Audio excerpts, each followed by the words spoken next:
last day of the conference. Thanks for being here bright and early. Have some conversations to talk about. This one is cultivating technical leadership at every level of your organization. For some of the folks in the room that were in my talk yesterday, this is a little bit different. We talked about managing people yesterday, and I'm going to try to change it up a little bit. There might be some areas of the talk that aren't fully flushed out, but maybe we'll flush them out in here and have some conversations and talk with folks about some cool stuff. So, introduction, my name is Jeff McWherter. I'm the COO at GravityWorks. We're a fully distributed company. We've been around for about 20 years. We're about 25 people, went through an acquisition about 4 years ago to an insurance company. So I have and I'm still around, I'm still managing the organization. We went through a very interesting story of being a small consulting company of about 20 people and then now being part of a 1,500 person organization. So lots of stories there, lots of conversations to have inside of there, and some of the points in this talk stem from that.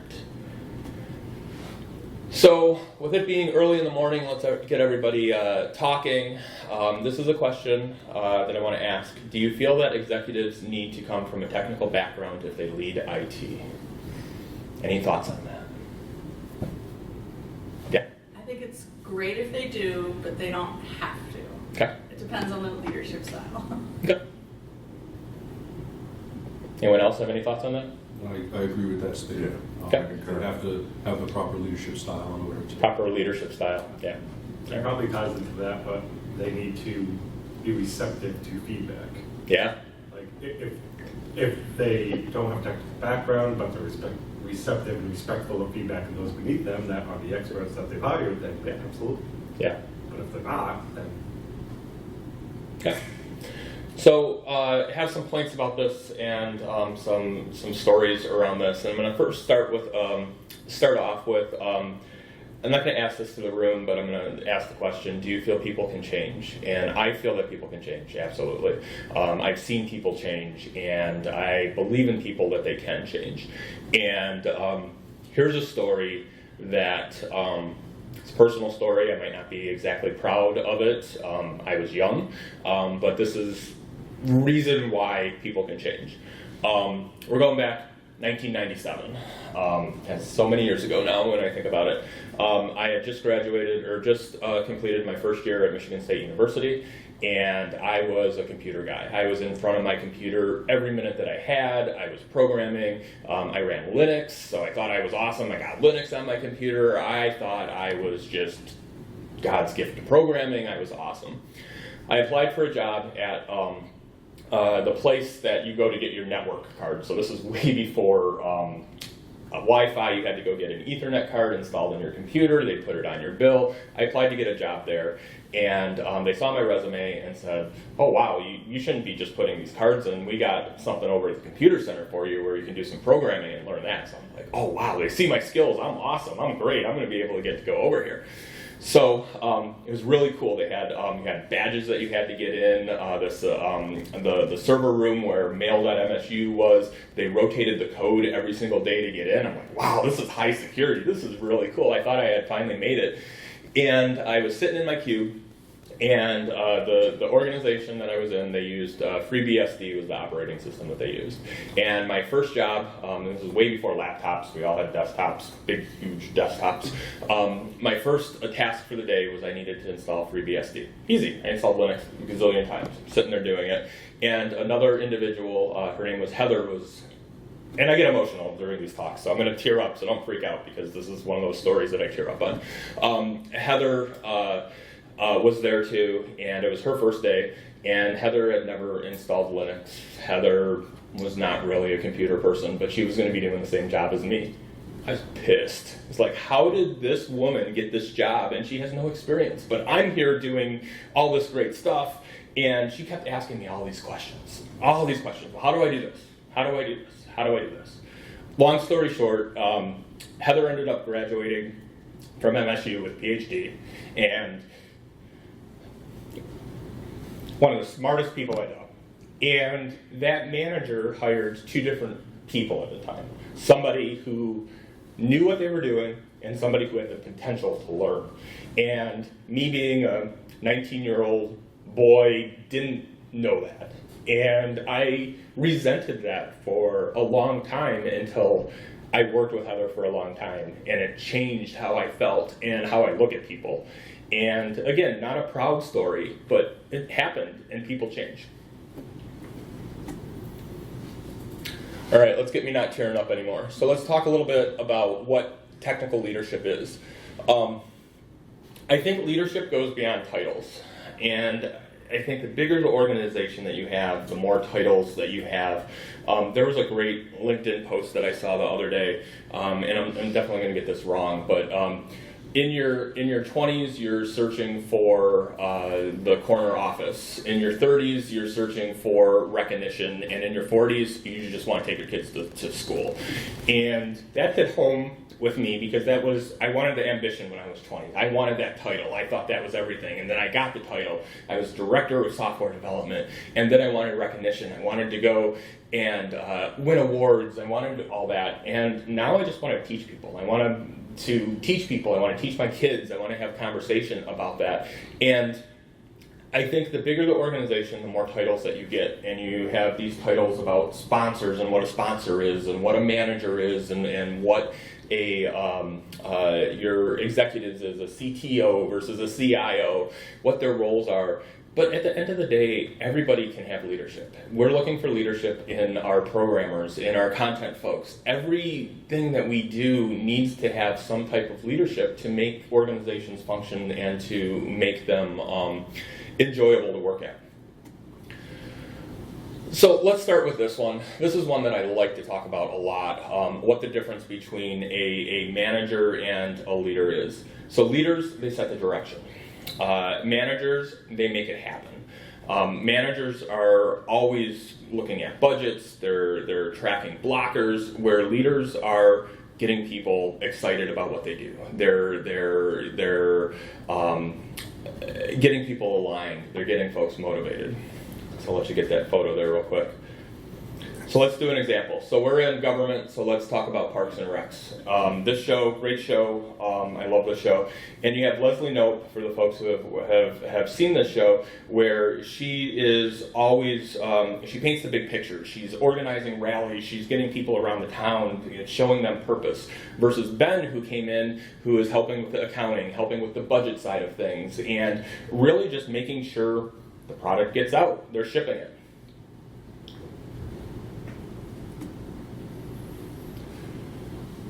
So I think one of the most successful traits of being a leader is being authentic.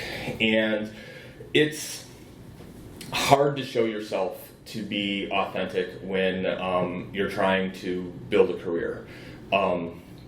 It's hard to be yourself. I know I struggled with that, and it's hard.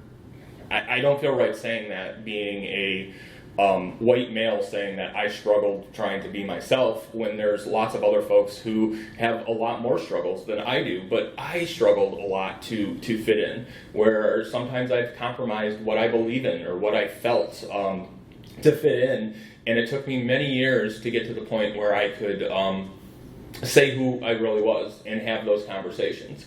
And I think that I like the saying, I used to use the saying a lot with jobs, is you can change or you can change. Meaning you can try to change the job where you're working at, change the people that you can work with, or you can change your job and get up and leave.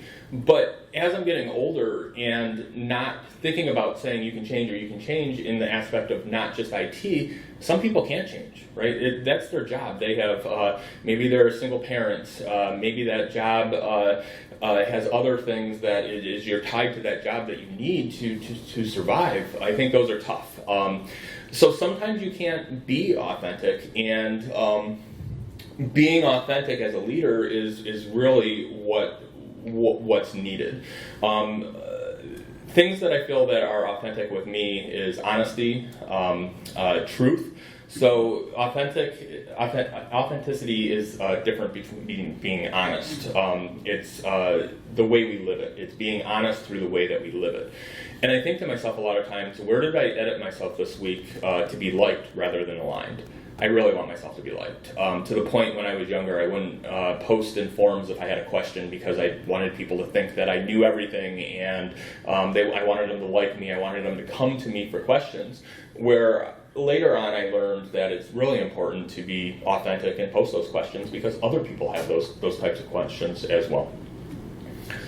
So when I think of authenticity, I think these three types: self-awareness, know who you are right now. Then relational openness, let yourself be seen. This is something I do, and it took me forever to accept the fact that I'm going to cry, right? Like, I am an emotional person, and I'm going to cry, and I used to try to hold that back when I gave a talk about something. I'd edit the slides and try to get away from it, but it's kind of funny at work because they always, when we hire somebody new, everybody takes a pool in the office to see how long is it going to take before Jeff cries.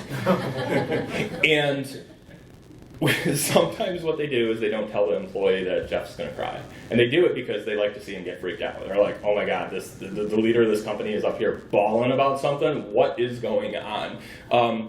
I tell people, I give them a warning, and then they do their fake reaction and stuff. Because, I mean, it is jarring, it is shocking, because it's not accepted, it's not something that we see a lot of times. So let yourself be open, I think. It's been successful to me. I get good reactions, and I have good conversations about it with folks. And live your values. Check your calendar versus your values. Be open. I think leaders have the busiest schedules, but they are open to being able to have these conversations. They're open to talk with people and be around. So what causes lack of authenticity? So we'll start with trauma and shame. A counter move with this, so what you can do is choose safe spaces, set boundaries, share choice, not pressure. Leaders normalize opt-in and sharing. So I think boundaries are extremely important, and boundaries are not meant to be mean. They're not meant to be malicious. Boundaries are set to make you be a better person. It makes it, when you're having a toxic conversation, that you can come back and say, I don't think this conversation is productive. I think if we move it into this direction, it would be much better. Unclear identity. Something we can do to help with that is write 3 current values, 2 of them that are non-negotiables, and 1 that's no longer. Run small experiments to test and to try to fit it. I'm a big fan of writing. I journal a lot. I feel like I'm happy when I write. My daughters do a swim team every morning at 8 in the morning. That is where I write, and that is just beautiful. Sitting at the pool deck, I just sit there and write.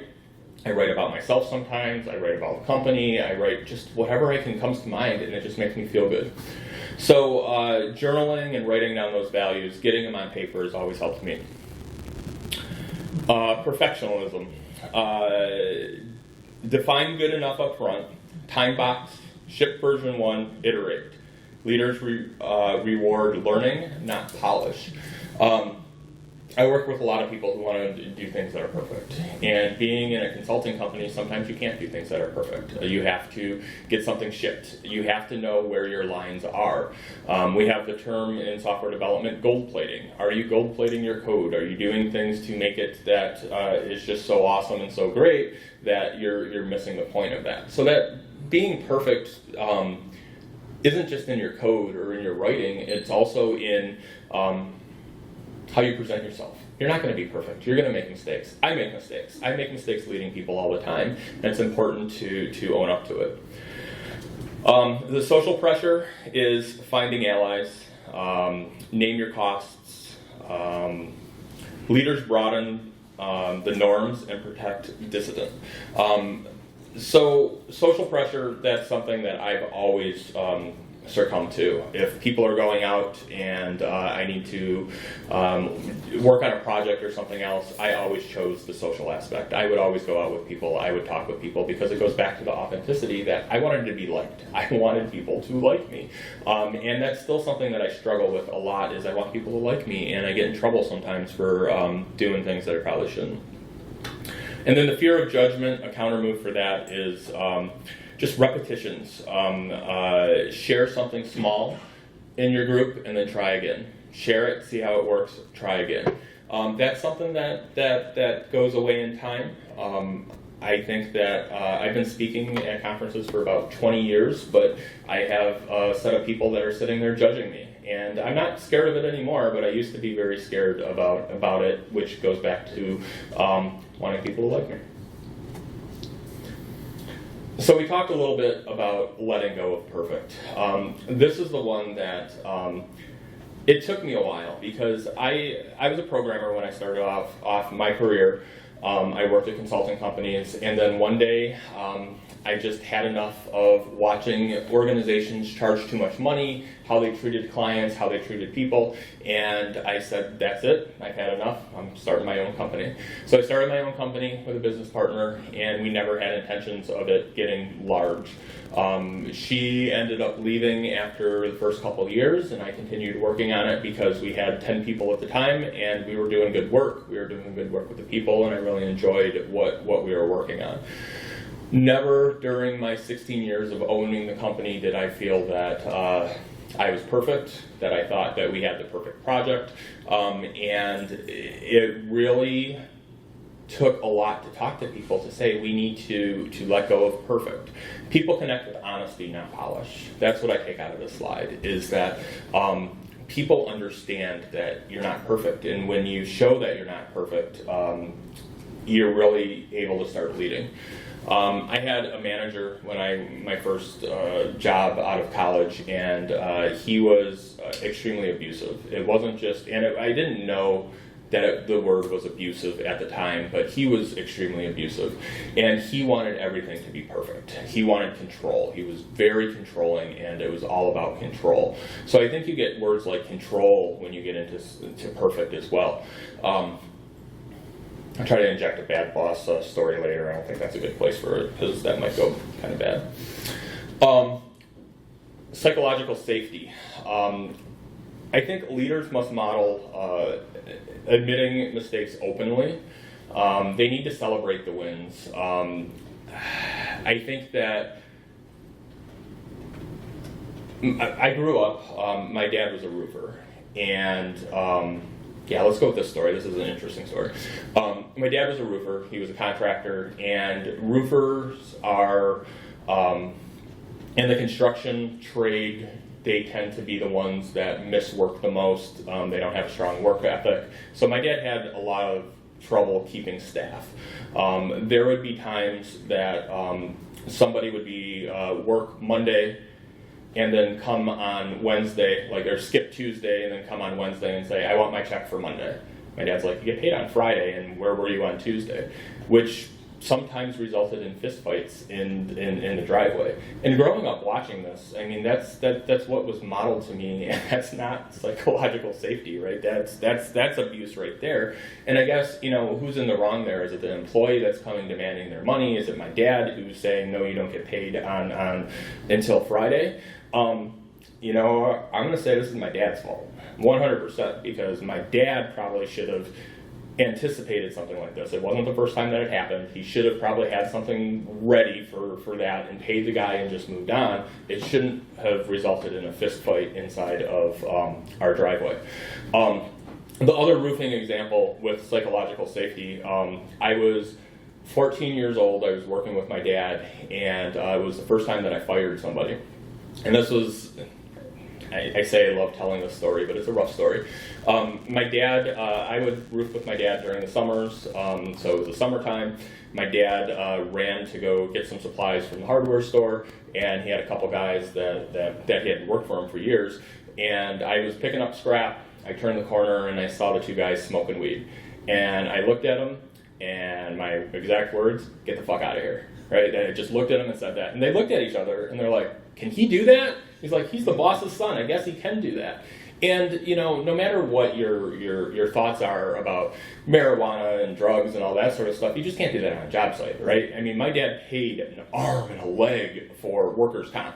So if those guys, like, fell off the roof, and that's my dad's fault at that time. And it was so funny, I still remember my dad's face, because my dad never wanted me to, like, lay the shingles, because when you lay the shingles, that means you're a roofer and you're not going to college anymore because you're making good money. So he never wanted me to do it. But he was gone for a while, so I was up there, I'm putting the shingles on, and my dad comes back, he looks at me, he's like, what are you doing? Where'd everybody go? I'm like, I fired him. He's like, what do you mean you fired him? So it was a good father-son moment, because we stayed late at that house, and we finished getting that together. And that psychological safety was, I needed psychologically to be safe, because I wasn't technically a manager or a leader, but I knew that something really bad could have happened in that situation if I didn't act. And I knew, I was 14 years old, I knew I needed to act and I needed to do something. So the results, a couple results. The first one is from Harvard Business Review, just about when you create this psychological safety, how people are going to perform better. And the last one is from a Gallup poll, and just about allowing people to talk and listening to them. So another slide here, just about leadership qualities that move people. Motivation through purpose, not pressure. That bad boss just really wanted to motivate through fear. You need to get this done by this date. He wouldn't listen to, well, this API doesn't work, or I need to use this, or I need to call this person. It was pressure to get things done. Purpose is really important. But the thing on this slide that I really want to talk about is storytelling. People connect with stories, and I like to say that I have a story for everything.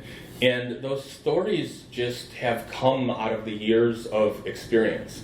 And going back to my younger days, where I felt that I was a hotshot programmer, I felt I could program anything. And I probably could at the time, but it would take me longer than it would today because I have that experience. So these stories that we're building are important, and I feel that it's very important to share your stories with people, which goes back to being able to have a safe space to share your stories and have conversations with. And I hope this conference is a safe place that you can find somebody and share those stories with, even if it's just one individual. Make a buddy, make a friend, and you share these stories, and hopefully somebody gets something out of it. And that's why I started speaking all those years ago. Was I had somebody who told me, you have good ideas and you should share those. And it's funny, every time I come out to go to a conference or I leave, my kids are 10 and 13 now, and the thing that we always say is Dad needs to go share his talents with the world.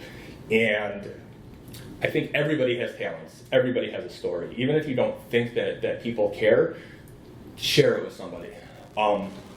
So speaking about stories, let's go into this story. I like telling this story because it is a weird way to get to the point of this story and what I'm trying to say with it.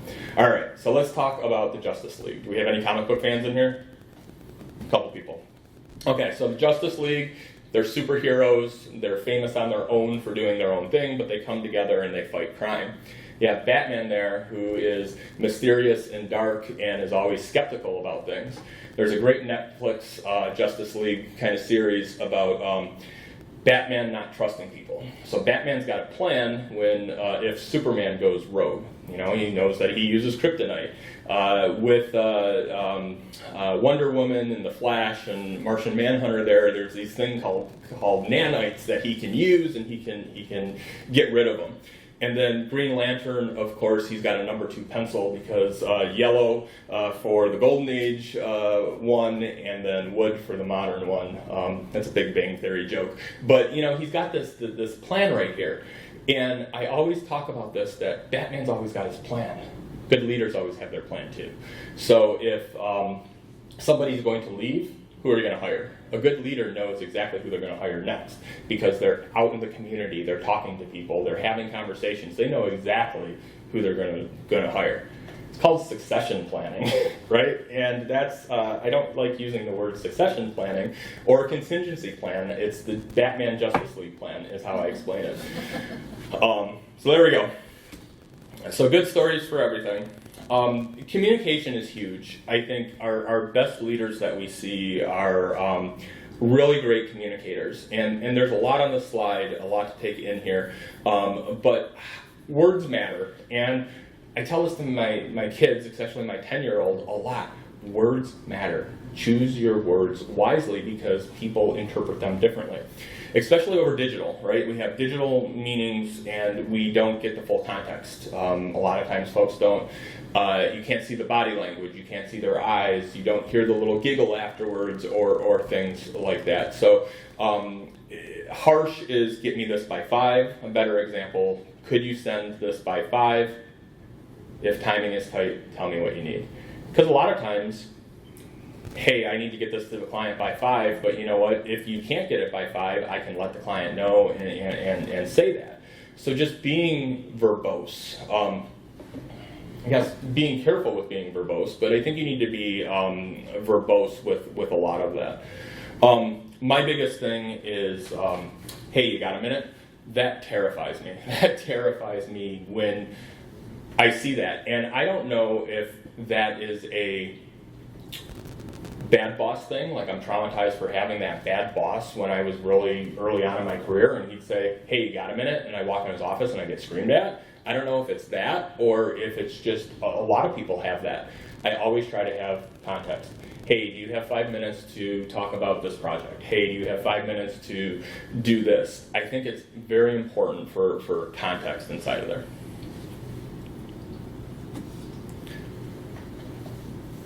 So going back to the Justice League Batman plan, it really boils down to cognitive readiness. And I think this quote from Mike Tyson is one of my favorite quotes. Everyone has a plan until they're hit in the face. And you can plan, but things are going to change. And how do you act when things change? What do you need to do? And going back to another story, this is a story from, I was probably in 6th grade, 7th grade. It was, I live up in Michigan and we have snow, and I think my dad was at work, so it had to be during the day, probably Saturday, and my mom let the dogs in, and she saw all kinds of blood on the outside. One of the dogs had cut their paws, and my mom was freaking out. Like, my mom loved the dogs, and she was just freaking out. And I said, you gotta calm down. Let's get the blood to stop. Let's take a look at it. Let's see if we can control this or if it needs to go to the vet. I was young, like 6th, 7th grade. I was young. And I never really thought of it until I learned about cognitive readiness. It's mental preparedness to stay clear, adapt, and decide under pressure. Where did that come from? I have no idea. I didn't get it from my mom. Maybe I got it from my dad. Maybe I got it from watching TV. I probably got it from watching TV. I used to watch a lot of TV when I was young, which is a communication thing. Not going to go there. Let's not go there. That's bad. We can go there. But I don't know where I got it, and I think it can be trained for. I think there are things that you can do to train for this and help with it. So some things that we can do with this is situational awareness, is noticing what is happening and what it means. There's things that we can do to train for that. We can drill for that. We can do reps. We can do breathing exercises. We can get fast feedback loops. There's things that we can do to make sure that folks are paying attention to the situation. Having a checklist like this, I help my team go through this. I talk to my team when we're triaging issues. And sometimes when your project is failing and things are going very poorly, it's not the best time to train. but that's when you have to train cognitive readiness. You just have to do it. You have to be prepared to do it because your project's going to fail again. There's going to be another fire that you have to work on, and you're going to have those conversations. So keeping the communication channels clear is another one I think that is very clear. Is when there's an emergency that is going on, you keep it clear. You keep the communication up. So is anybody in the office 5 days a week now? Okay. There's still a lot of folks that are in the office. Gravity Works, when we first started, I really wanted to have an office. And it was just me and my business partner. I lasted like 2 days working at home, and then I had to go to a co-working space because I just couldn't handle it at home. Gravity Works was in person for a couple of years, and then we started hiring people outside, and we were hybrid at that point. We had folks in other states, and we were really bad at remote. So we do a status meeting every Friday or every Tuesday, and it's a half-hour meeting, and we talk about what's going on. We used to go around the room. It used to be so bad that the people in person, what they would do is they'd have a laptop. They'd pass the laptop around so the remote people could hear. And it was just bad. We didn't know we were doing it bad. And then quarantine hit, and we started really thinking about how we communicate and how, because all of us were gone at the time.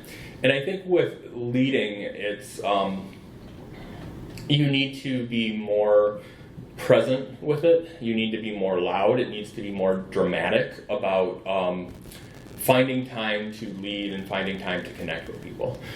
You need to look for opportunities to connect. One of the things I do is I reach out to my managers every couple months and ask them, is there anybody on your team that would benefit with a one-on-one with me?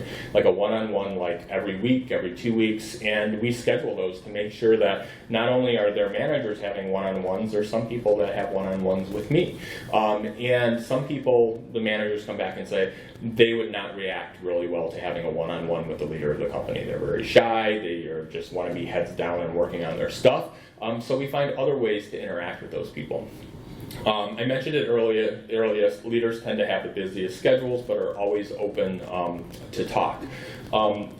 With the transition going from being a 25-person consulting company over to being purchased by an insurance company with 1,500 people, I had a boss, right? I hadn't had a boss for like 16 years, and now I have a boss. He's the VP of technology. He manages leads a team of 300 people. It was just wild that it was just a change. And you would look at his calendar and it was booked every single minute of the day. And I'd shoot him a message, hey, I'd like to find some time to chat about this. And he would always come 98% of the time back and he'd say, I can leave right now, what I'm doing right now, I can have that conversation with you. I never had access issues with him. So I think great leaders make the time. Another thing I like to say, or I don't like to say, is I don't have time for that. If somebody asks me to do something, even at home, I don't have time for that.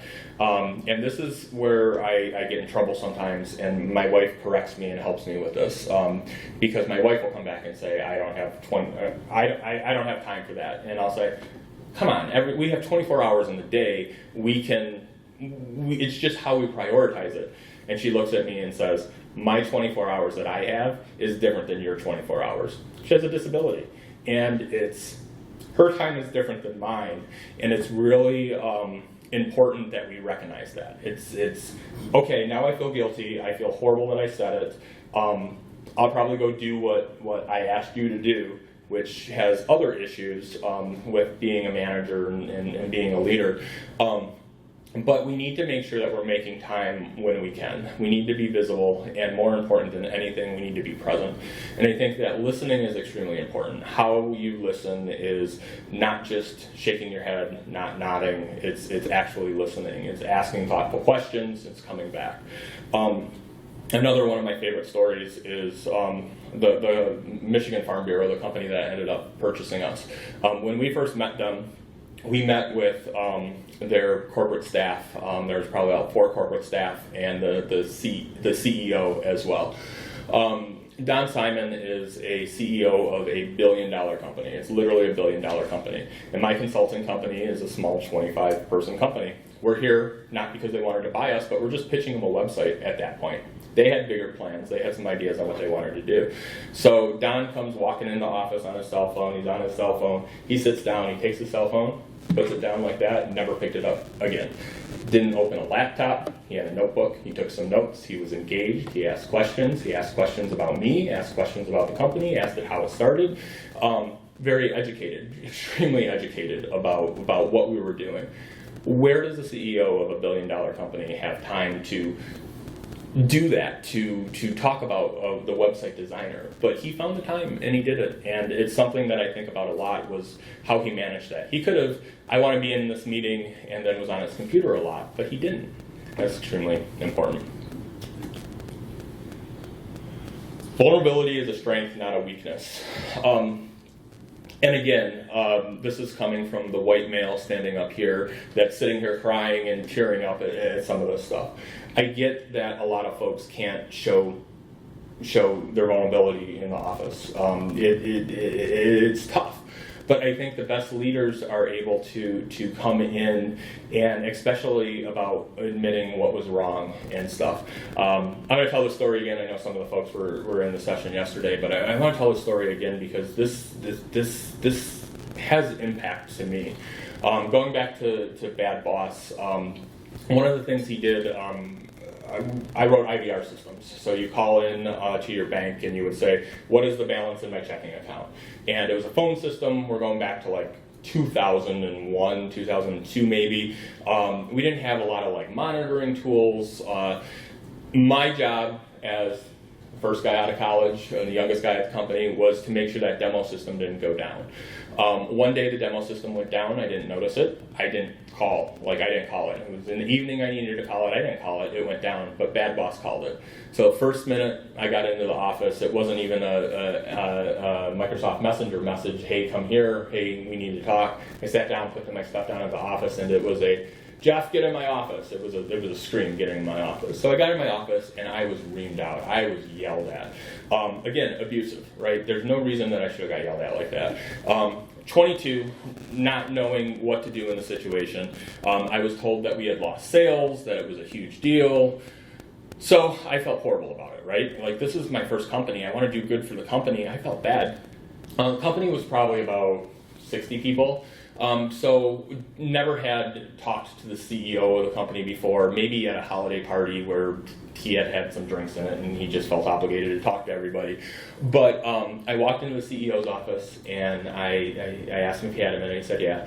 And I apologized for the demo system going down. I know that we had a big sale coming up. I apologize. I'll work some extra hours to make sure, I'll do some things to make sure that never happens again. And he just looked at me and said, I have no idea what you're talking about.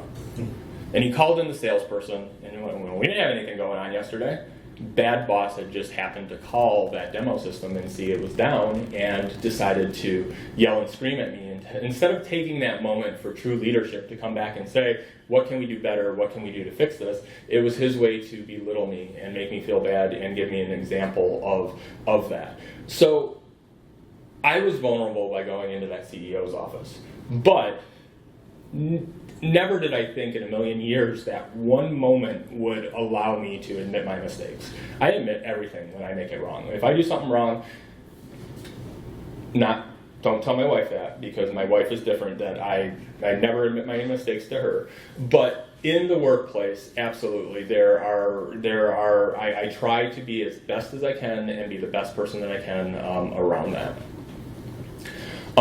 What it's not, oversharing personal details.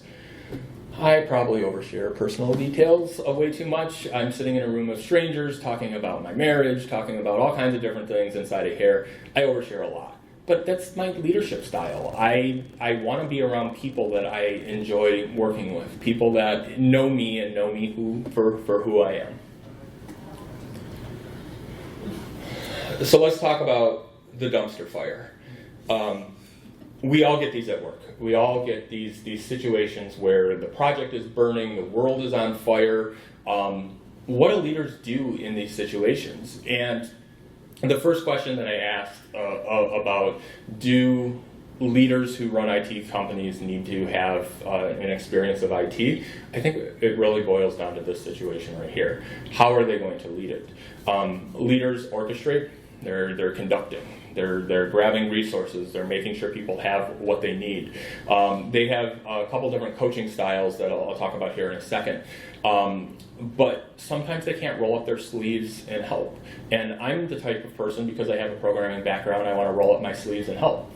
Sometimes that's not the best deal, because I'm not a new programmer. I don't know all the technologies, and I have to be very careful about that. And I don't want to be that guy who thinks that I know everything trying to help them out. You just have to roll up your sleeves and help differently, which sometimes has been, I can remember this time, being remote. How do you do some of these things? Because a lot of times people call it, we have a war room and we're all going into the war room. So we turn on Slack a lot of times. We're all on the same channel in Slack. But when you're all together, you can order pizza, you can do donuts. So I'll order Jimmy John's. I'll try to find a Cold Stone Creamery or something that I can order something to their houses. That is a nightmare when you have like 10 people trying to work on something, and you're trying to find Jimmy John's, and this city doesn't have a Jimmy John's, so then you have to, and then now I'm ordering food instead of supporting them to try to do this. It's a mess. But they love it, and they think about those sort of things when that happens, that they know that I'm there supporting them to do what we need to do. So the important side of this is there's a couple types of coaching areas and coaching methods. Autocratic, where production is burning, the data is going, release is going to be missed. I'm the decider, you need to do this, right? You're orchestrating. Hey Kurt, can you do this for me? Hey Jamie, can you do this for me? And we come together, we listen. And then after you kind of get through the major part of it, it moves down to accountability. It comes back to okay, it's back better, but how are we going to keep this up? That's not a great example for how it sounds, but accountability is, are you going to put monitoring on that demo system now? That happened, it was on fire. How are we going to make it so it doesn't happen? So leaders know how to have crucial conversations. There is this concept called the compliment sandwich, where if you have tough feedback to give somebody, you compliment them, you give them the feedback, and then you compliment them at the end. I'm not a big fan of that. I just like to get straight to the point and have it. And there's ways that you can be nice about it, but you don't have to compliment sandwich things. You just need to get right to the point, in my opinion. I think great leaders don't beat around the bush. They're respectful, and it's just getting it done and moving on and having that conversation. So things and traps is blames and labels. A lot of times if you're having crucial conversations, people like to blame, and we need to get back to the facts on what's happening and what's going on. The kitchen sink, people will dump everything. So you're talking about, you have one issue, but then all these other things come in, and it just turns into it, and you just need to deal with things one at a time. Mind reading, I see this a lot. We really want to ask for examples to not assume different things inside of here. There's this great book, I love this book, Crucial Conversations. I think everybody should read it. When I first started being a leader, I think I was good at the tech conversations. Those were easy because I had a background in technology. I could have those tech conversations. We had a developer that did some really weird things with dates, and another developer was just furious about it. He was just really mad about it, and that was an easy conversation for me to have about, this is how you manage dates, this is how you do things. Then probably the next week, it was around the same time, we were in the office. Oh, you're leaving right at the best part. I think he was probably wise to leave right there. Because I had to have a conversation about somebody who was clipping their toenails in the office, right? And it's like I looked at my wife and I said, I don't want to have this conversation. Nobody wants to have this conversation. But I had that conversation, and I've had lots of other toenail type conversations through my career that it's like everything, it's just like practice. And the guy who was doing it just didn't know any better. He just thought it was socially acceptable to do, and he wasn't trying to be malicious, and once he knew that, it was fine. Sometimes you get people who do want to be malicious and they continue, and those are different types of conversations. But definitely Crucial Conversations is a good book to pick up to start working on those guys.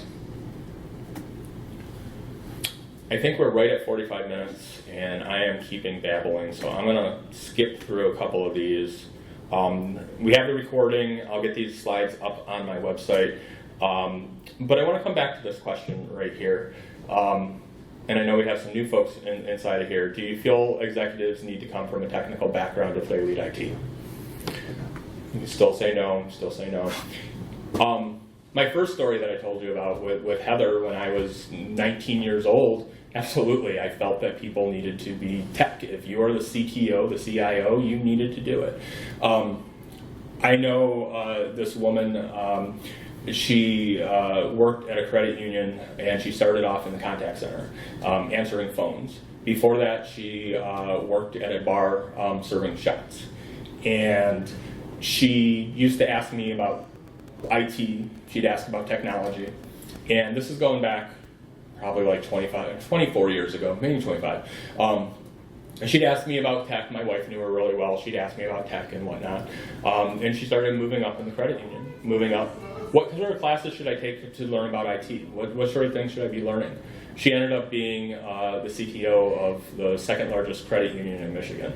And she didn't have an IT background, but she was a people person. She was amazing, and she took the time to learn the tech that she needed. I think it's important that you're passionate about what you do. And if you're in IT, you should know what drives IT people, right? You should probably throw some comic book references in your things. You should try to go to a Comic-Con with your kids or something like that, because it's a big part of your organization, and you need to get to know your people.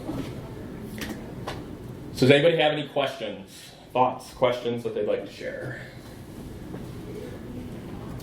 So, for you, I'm sure when you started, you went to the office, right? And now with this whole hybrid and work from home, how much has it changed for you in terms of like dealing and being a leader in terms of communicating and implementing most of these things you speak about? How much of that? I will say it's better. I will say because we are so intentional about it, because we saw that the writing on the wall that you're not going to be able to walk by somebody's desk and have a conversation, so we intentionally do it, so we're doing it more. We used to do Friday lunches with the team, and we don't do that anymore, but what we do is we do lightning talks on every Friday. And let me see if I can do this, and let me see if this works. Let me get this over on the other screen real quick. And let's see if it's still going on. It's still going on. My wife has been there. She said it was super cool. We've always wanted to go back again or whatever, because it flooded just recently and they were closed for like a year or something. So I'm not going to freak them out much, but they're having a lightning talk about the Gilded Age. And I'm going to assume, like I didn't read too much about it, I'm hoping that it's the Gilded Age on HBO because my family watches that and I love it. I saw something that looked like a comic book, so I don't know. But the point is there's intentional time that people are talking, and it might not be about work stuff. Maybe it is about work stuff. I'm not there either, and it's not like they waited for me that I had to be there. They just went off and they did it, and they're doing the talk, and they know they have the space to do that. So I think it's better. It's being fully intentional. Other questions, thoughts? I mean, I want to support talk about people not necessarily having the need to have an IT degree to like manage people or lead people. Because there's a book I read where it says the higher you go in life, it's not about what you know, it's how well you can work with people. And I'm a big believer of that. And like you point that out, it makes sense.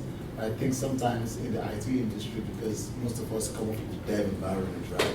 There's that labeling of like, for me to lead, right? People need to like believe in me that I know what I'm talking about. And so that's the issue sometimes. Like it's just how you can engage people, make them feel valued to do good work. Yeah, and I think it comes back to what are you talking about, right? If you're talking about Cold Fusion to developers that are using React, you don't know what you're talking about. They're like, I'm not going to listen to this guy. He doesn't know what he's talking about. But if you're talking about being open and saying, you don't have any comments in your code, how are you going to do, like there's things that are timeless, that you know what you're talking about and you can share.